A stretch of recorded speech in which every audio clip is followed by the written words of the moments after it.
Hello students, welcome to our tuition classes.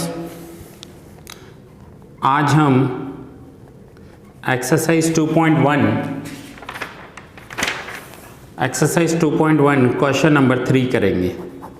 Last lecture में हमने question 1 and 2 पूरा किया था। तो आइए देखते हैं क्या दिया हुआ क्वेश्चन नंबर 3 में।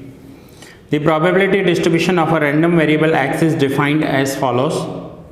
Probability of x equals to k divided by x plus 1 factorial, where x equals to 1, 2, 3, k equals to constant, hence find।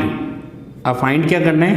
पहले नंबर 1 कांस्टेंट k की वैल्यू फाइंड आउट करनी है, and number 2 probability of 1 less than x less than 4। ना एक function दिया हुआ है हमें प्रोबेबिलिटी ऑफ x।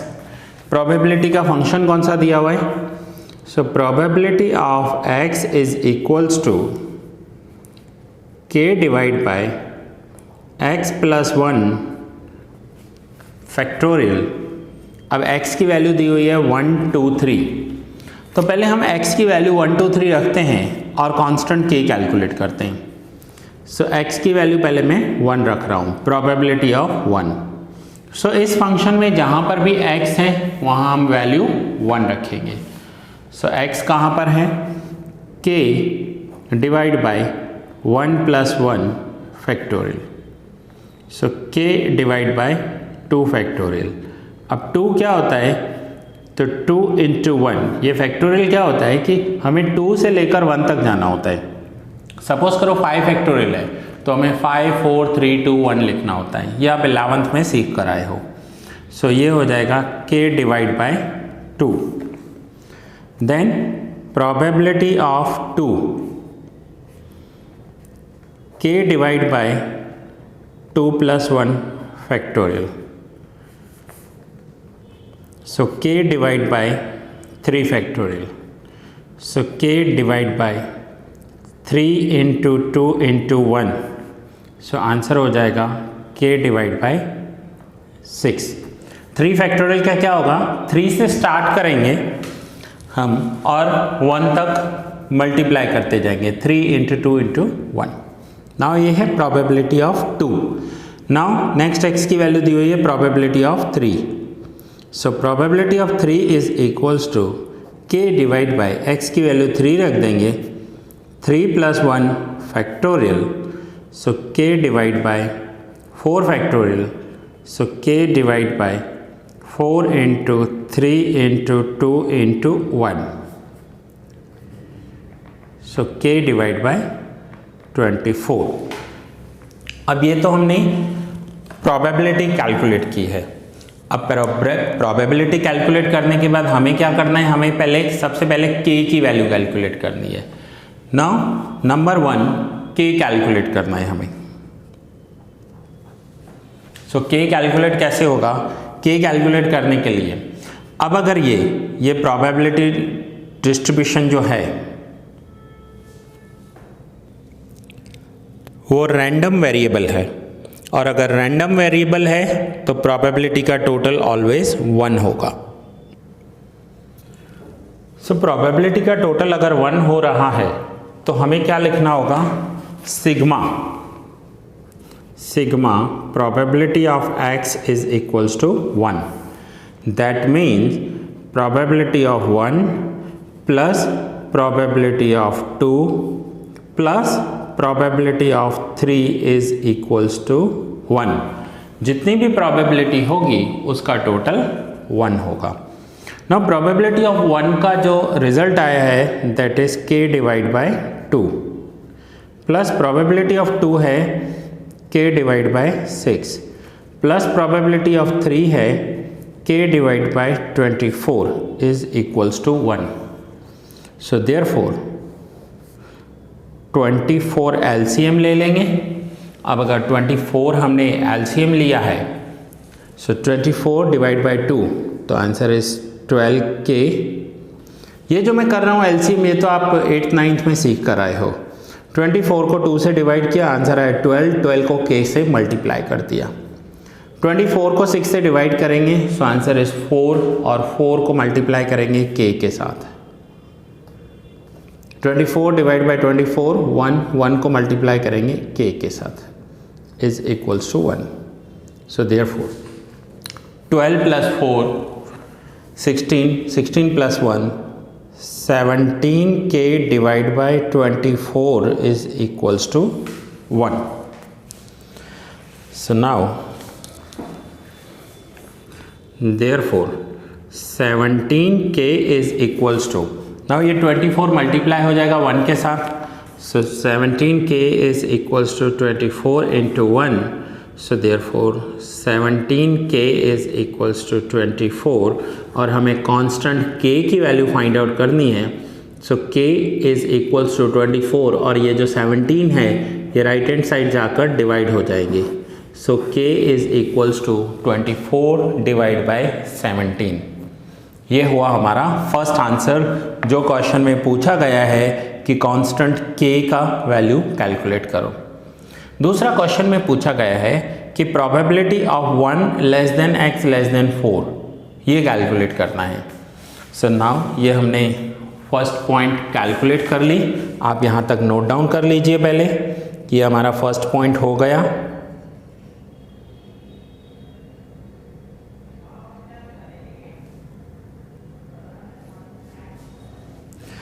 और ये k की वैल्यू कैलकुलेट की.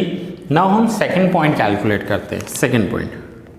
सेकंड पॉइंट हमें क्वेश्चन में पूछा गया है कि probability of 1 less than x less than 4. So probability of 1 less than x less than 4 ये हमें कैलकुलेट करना है. सो 1 एंड 4 के बीच में देखो लेस देन है. सो लेस है मीन्स यहाँ पर 1 से ग्रेटर वैल्यू होनी चाहिए. सो 1 से ग्रेटर वैल्यू कौन सी होती है 2 और 4 से लेसर वैल्यू होना चाहिए. सो 4 से लेसर वैल्यू कौन सा होता है 3. So probability of 2 plus probability of 3. Now probability of 2, तो प्रोबेबिलिटी ऑफ 2 क्या आया है? प्रोबेबिलिटी ऑफ 2 है k by 6. So k divide by 6 and probability of 3 k divide by 24. So 24 LCM 24 divide by 6 4 into k 4k 24 divide by 24 1 into k. सो ये हो जाएगा 5k divide by 24. अब हमें k की वैल्यू लेनी है 24 divide bye 17. So 5 divide by 24 और k की जगह में लिखना है 24 डिवाइड बाय 17. ये है वैल्यू k की. नाउ 24 अगर हम कैंसिल कर दें 24 सो फाइनल आंसर आ जाएगा 5 डिवाइड बाय 17. तो ये हमारा आंसर है probability of 1 less than x less than 4. That means probability of 2 plus 3. Answer होगा 5 डिवाइड बाय 17. सो स्टूडेंट्स ये नोट डाउन कर लीजिए आप.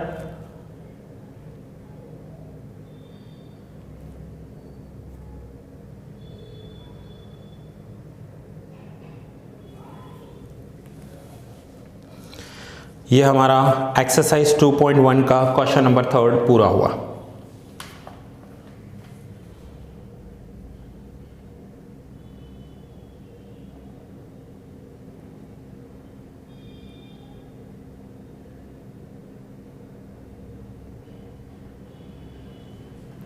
सो नाउ नेक्स्ट करेंगे क्वेश्चन नंबर 4. सो आइए देखते हैं क्वेश्चन 4 में क्या दिया हुआ है.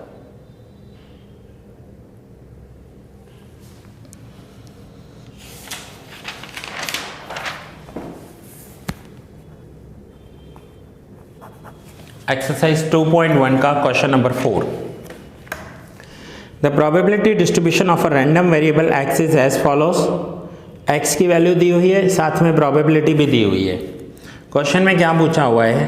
Then determine acceptable value of constant k. Constant k की एक एक्सेप्टेबल वैल्यू हमें फाइंड आउट करनी है. And find the variance of the distribution. ये नया पॉइंट आ रहा है, पहली बार आ रहा है. वेरिएंस कैलकुलेट करना है. ठीक है. सो आइए देखते हैं ये कैसे कैलकुलेट करेंगे. ना अगर ये रैंडम वेरिएबल है तो रैंडम वेरिएबल की कंडीशन क्या है? सो रैंडम वेरिएबल की कंडीशन है कि सिग्मा पी एक्स 1 होना चाहिए, टोटल ऑफ प्रोबेबिलिटी 1 होना चाहिए। Now sigma P x it means कि ये जो प्रोबेबिलिटी कैलकुलेट की हुई है उसका टोटल 1 होना चाहिए। तो प्रोबेबिलिटी कौन सी कैलकुलेट की हुई है? प्रोबेबिलिटी ऑफ -2, -1, 0, 1 एंड 2, इसका टोटल जो है वो 1 होना चाहिए। ना प्रोबेबिलिटी ऑफ -2 की वैल्यू कितनी है? सो वो है k divide by 3, probability of -2 k divide by 3, k divide by 3, k divide by 3। So k by 3 plus k divide by 3 plus k divide by 3 plus probability of 1, उसकी value है 2k, divide में कुछ भी नहीं है तो 1 assume कर सकते हैं हम, एंड प्रोबेबिलिटी ऑफ 2 का वैल्यू है 4k स्क्वायर, डिवाइड में कुछ भी नहीं है तो 1 अज्यूम कर सकते हैं। इसका टोटल 1 होना चाहिए। अब यहाँ पर हमें सबसे पहला फर्स्ट कैलकुलेट क्या करना है? Determine acceptable value of constant k। अब एक्सेप्टेबल वैल्यू क्या होती है कि यहाँ पर क्वेश्चन में आप देखना k की वैल्यू आएगी ना तो उसमें से 2 वैल्यूज आएंगी, मोर देन 1 वैल्यू होगी। मोर देन 1 वैल्यू मीन्स 2 या 3 वैल्यूज हो सकते हैं, उनमें से एक्सेप्टेबल वैल्यू कौन सा होगा k का, वो हमें फाइंड आउट करना है। जब इससे पहले वाला क्वेश्चन किया था, क्वेश्चन 3, उसमें क्या पूछा हुआ था? सीधा कांस्टेंट k, यहाँ पर है acceptable value of constant k। Now acceptable value क्या होगी? तो पहले k कैलकुलेट कर लेते हैं। सो k कैलकुलेट करने के लिए हमें लेना होगा यहाँ पर LCM। तो LCM क्या हो जाएगा इन सब का? 3 3 3 1 1, तो LCM होगा 3। नाउ 3 डिवाइड बाई 3 तो आंसर होगा 1, so 1k plus 1k plus 1k।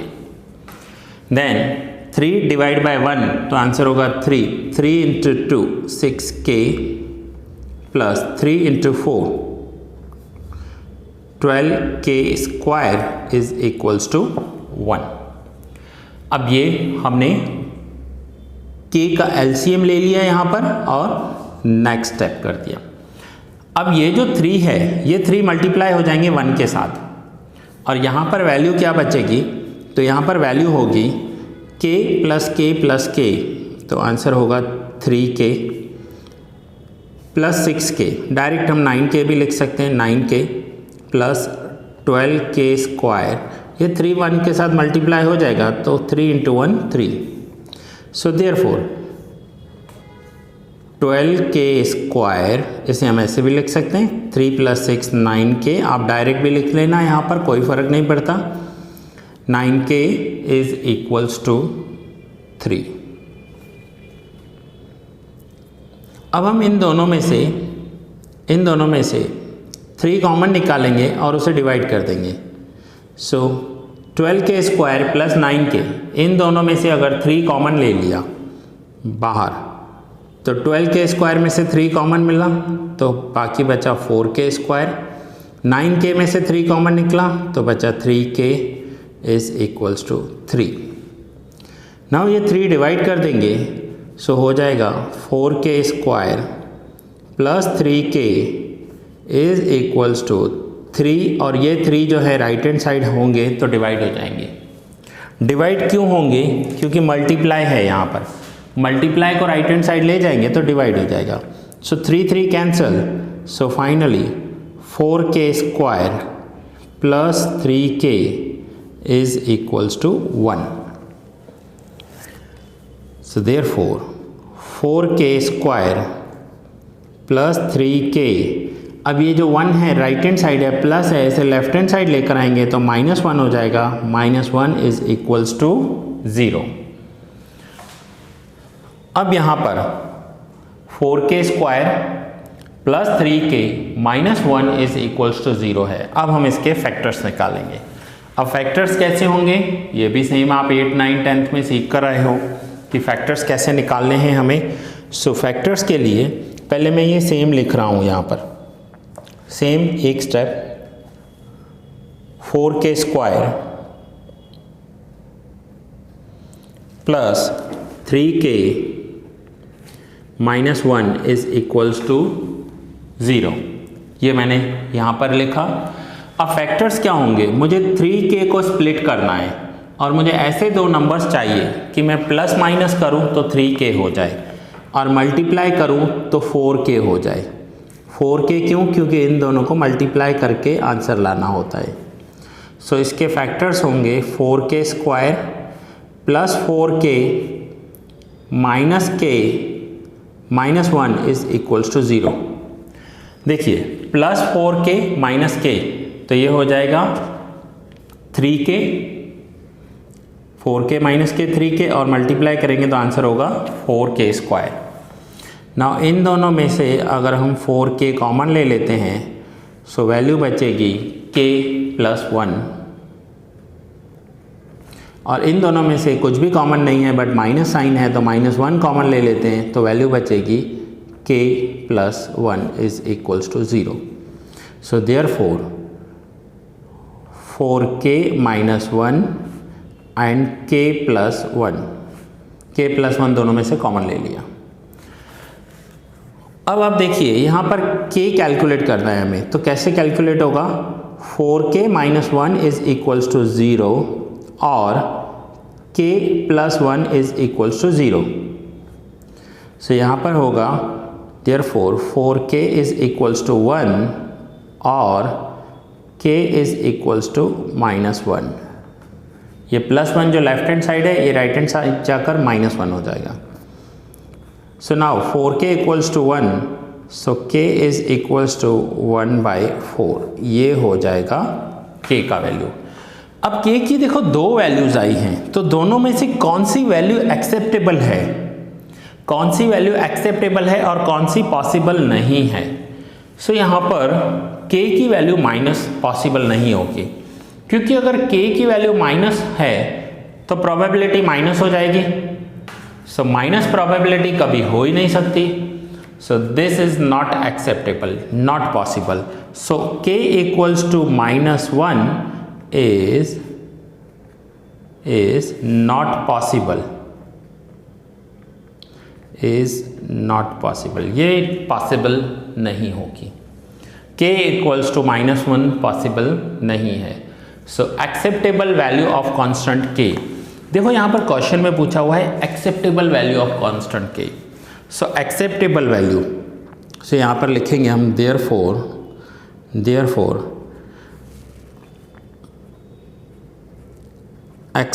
acceptable value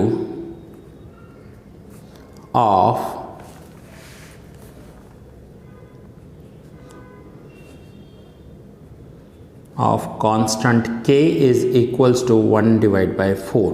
ये इसका एक्सेप्टेबल वैल्यू है। तो मैंने आपको बताया था जब भी ऐसा पूछेंगे ना एक्सेप्टेबल वैल्यू तो आपको k की एक से ज़्यादा वैल्यूज मिलेंगी। नाउ ये था हमारा फर्स्ट आंसर मैं यहाँ पर लिख देता हूँ आंसर नंबर 1। क्वेश्चन 4 में 2 पॉइंट्स पूछे हुए हैं आप, ये था आंसर नंबर 1। सो पहले आप इतना नोट डाउन कर लो, ये फर्स्ट पेज है और ये है सेकंड पेज। सो ये हो गया हमारा आंसर 1 कि एक्सेप्टेबल वैल्यू क्या होगी। नाउ सेकंड इन्होंने पूछा है, सेकंड यहाँ पर पूछा गया है क्वेश्चन में, क्या पूछा हुआ है? Find the variance of the distribution. अब यहाँ पर मुझे कुछ करेक्शन लग रहा है। Exercise 2.1 question number 4 second point, तो एक्सरसाइज 2.1 हाँ ये रहा एक्सरसाइज 2.1 क्वेश्चन 4। सो फर्स्ट का तो हमारा आंसर आ गया k इक्वल्स टू 1/4, लेकिन जो सेकंड आंसर दिया हुआ है ना वो मीन दिया हुआ है। अब आंसर में मीन दिया हुआ है और आगे क्वेश्चन में हो सकता है मिस्टेक से ये टाइप हो गया हो इनसे वेरिएंस। सो ये वेरिएंस नहीं है, ये यहाँ पर हमें मीन कैलकुलेट करना है। ठीक है, सो नाउ हम मीन कैलकुलेट करेंगे कि मीन की वैल्यू क्या होगी। सो मीन की वैल्यू कैसे कैलकुलेट करनी है वो आप देखो।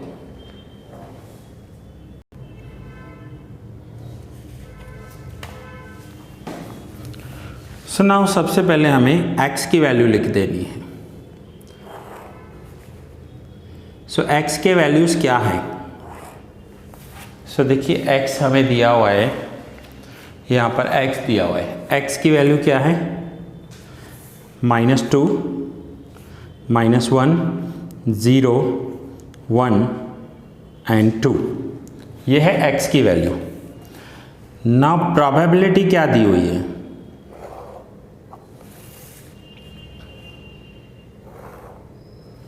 Now probability px।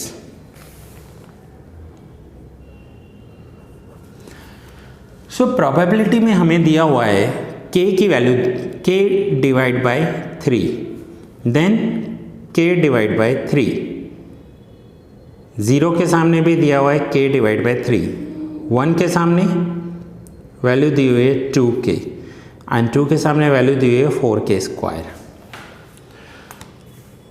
अब मीन कैलकुलेट करने के लिए हमें प्रोबेबिलिटी में k की पहले वैल्यू रखनी होगी।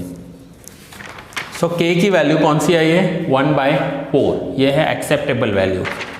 सो यहाँ पर सेम मैं लिख रहा हूँ probability of x। Now k की जगह मैं 1/4 लिखूँगा। सो अगर k की जगह 1/4 आ जाएगा, सो 1 डिवाइड बाय 4, यहाँ पर एक मैं आपको एक्सप्लेन कर रहा हूँ, k divide by 3। So k की जगह मुझे लिखना है 1 डिवाइड बाय 4 और डिवाइड में 3 तो है ही। सो ये हो जाएगा 1 डिवाइड बाय 12, इसकी वैल्यू हो जाएगी 1 डिवाइड बाय 12। सो यहाँ पर हम लिखेंगे 1/12, same 1/12 and 1/12। Now 2k, so 2k, so 2 into k की वैल्यू क्या होगी? सो k की वैल्यू आई है हमारे पास 1/4 एंड 1/4 रखेंगे यहाँ पर।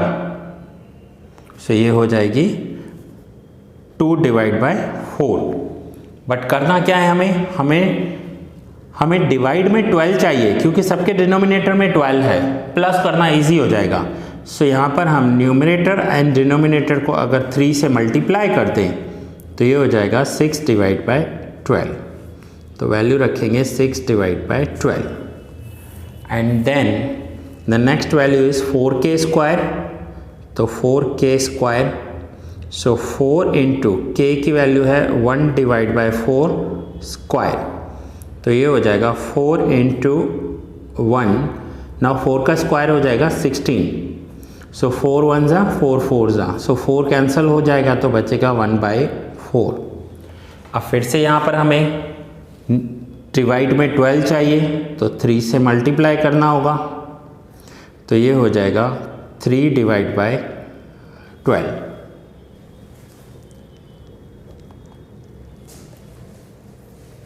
सो 3 डिवाइड बाय 12 प्रोबेबिलिटी हो गई। अब मीन कैसे कैलकुलेट होगा वो ध्यान से समझना। मीन कैसे कैलकुलेट होगा? सो मीन कैलकुलेट करने के लिए